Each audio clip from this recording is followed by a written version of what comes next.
Hello, friends. So the other day I was eating a potato.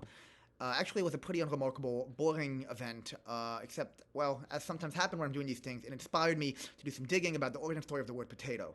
So, I don't actually have a potato with me. My apartment is potatoless at the moment.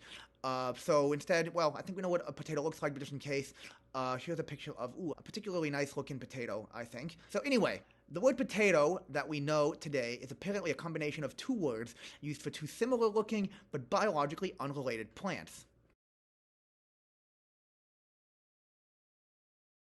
So first you have batata, which comes from Taíno. Taíno is a language historically spoken in the Caribbean, and the Taíno word batata was used to denote what we nowadays call a sweet potato.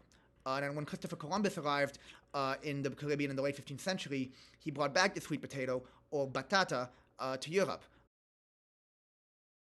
And then you have the papa, which comes from Quechua, a language historically and actually still today, for that matter, spoken in the northern Andes of South America.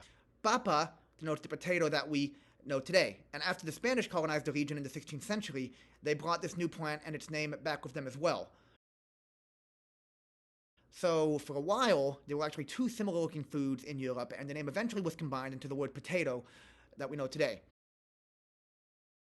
Eventually, people realized that the word potato actually described two different and unrelated plants, one white and one sweet.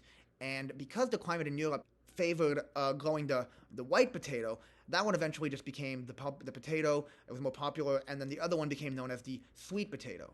And today, potato, in many modern languages of different language families, is some variation of the word batata. Um, and actually, interestingly, other languages refer to potatoes as aardappels, for example, in Dutch.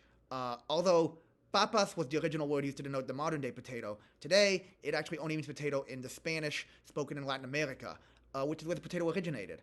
And instead, in most modern languages, papa, or something closely related, means pope. So, believe it or not, the etymologies of the Quechuan word papa, meaning potato, and the word papa in many modern languages, meaning pope, are completely unrelated, but it's still important not to confuse the two. So, anyway, that concludes the tale of the two potatoes. Thanks for watching.